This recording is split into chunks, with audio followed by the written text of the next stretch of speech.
નમસ્કાર દોસ્તો, સ્વાગત છે આપ સર્વનું તમારી પોતાની YouTube channel ocean coaching classes પર। મિત્રો, આજે આપણે ધોરણ 3ની ગણિત વિષયની જે સ્વઅધ્યયન પોથી છે તે ગણિત વિષયની સ્વઅધ્યયન પોથીના ભાગ 2ની અંદર આપણને જે પાઠ નંબર 1 આપેલો છે ક્યાંથી જોવું તેનું સચોટ અને સંપૂર્ણ સોલ્યુશન આપણે આ વિડીયોની અંદર જોવાના છે। મિત્રો, આપણે આ ચેનલ ઉપર ધોરણ 3ની આ જે સ્વઅધ્યયન પોથી છે તેના દરેક પાઠના સચોટ અને સંપૂર્ણ સોલ્યુશનના વિડીયો અને પીડીએફ મુકાઈ ચૂક્યા છે, જેની લિંક તમને નીચે ડિસ્ક્રિપ્શન બોક્સની અંદર મળી જશે। ચાલો દોસ્તો, તો શરૂ કરીએ। ધોરણ 3 વિષય ગણિત પાઠ નંબર 1 ક્યાંથી જોવું।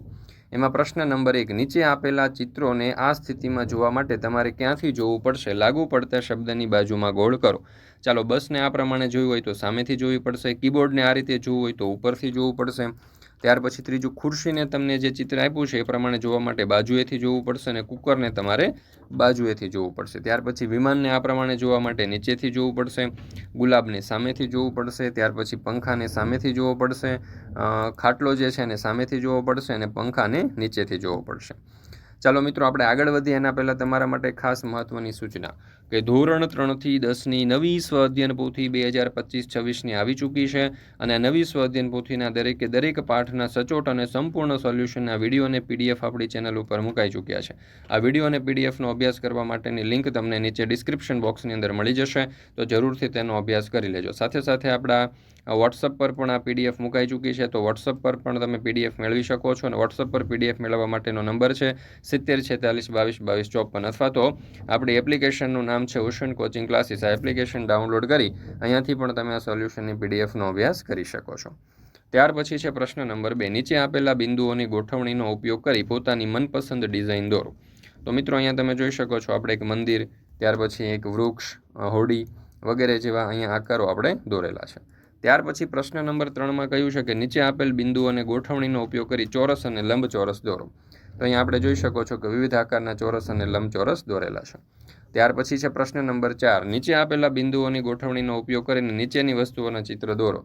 તો અહીંયા 10 વસ્તુઓ આપણને આપેલી છે, જુઓ 10 વસ્તુઓ આપણે અહીંયા દર્શાવેલી છે, પતંગ, ગોળ, એચ, બેટ, ત્યાર પછી બોટલ, સીડી, ત્રિકોણ વગેરે જેવી વસ્તુઓ।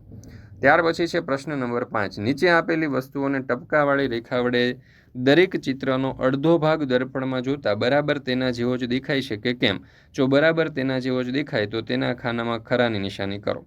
ચાલો, કપ નહીં દેખાય એટલે નહીં કરીએ, દીવો દેખાશે એટલે ખરું, પંચકોણ જે ષટકોણ જે છે દેખાશે એટલે ખરાની નિશાની, ગજ્યો ચુંબક પણ દેખાશે એટલે ખરાની નિશાની, આ જે આકાર છે તે પણ દેખાશે, તોરણ પણ દેખાશે, ત્યાર પછી વી પણ દેખાશે એટલે કરીએ ટીક, પતંગિયું પણ દેખાશે, પછી પતંગ જે છે તો પતંગ જે છે એ પણ અહીંયા આપણને એવો જ દેખાશે, તો અહીંયા પણ આપણે ખરાની નિશાની કરીશું। ત્યાર પછી પ્રશ્ન નંબર 6, નીચે આપેલા અડધા ચિત્રને અરીસામાં જુઓ અને ચિત્ર પૂર્ણ બનાવો અને અરીસામાં કયું ચિત્ર દેખાય છે તેનું નામ લખો। ચાલો, તો અહીંયા આપણને અડધું ચિત્ર મુંગટનું આપેલું છે, આખું ચિત્ર બનાવીએ તો એ મુંગટ બનશે। અહીંયા અડધું ચિત્ર આપ્યું છે અને આપણે આખું કરીએ તો એ વિમાનનું ચિત્ર બનશે। ત્યાર પછી આપણને આય આપેલો છે, અડધું ચિત્ર પૂર્ણ કરીએ એટલે અહીંયા અડધું ચિત્ર પૂર્ણ કરશું તો પેન્સિલ બનશે। ત્યાર પછી અહીંયા કાતર બનશે, ત્યાર પછી અહીંયા જે છે તે અડધું ચિત્ર પૂર્ણ કરીએ તો ડોલ બની જશે। મિત્રો, ધોરણ 3થી 12ની કોઈ પણ પ્રકારની પીડીએફ અને પીપીટી જો તમારે જોઈતી હોય તો એ તમને મળી જવાની છે ઓશન કોચિંગ ક્લાસીસ પરથી।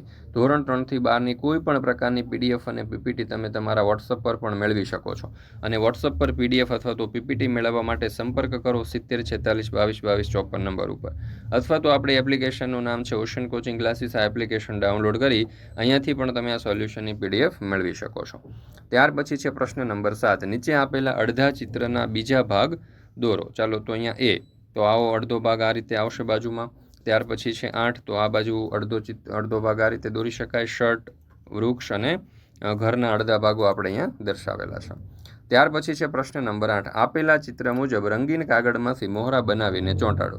તો અહીંયા તમે જોઈ શકો છો કે રંગીન કાગળમાંથી આપણે હાથી, વાંદરો, વાઘ, કૂતરો, ત્યાર પછી બિલાડી વગેરેના મોહરા જે છે તે આપણે બનાવીને આ રીતે અહીંયા ચિપકાવી શકીએ।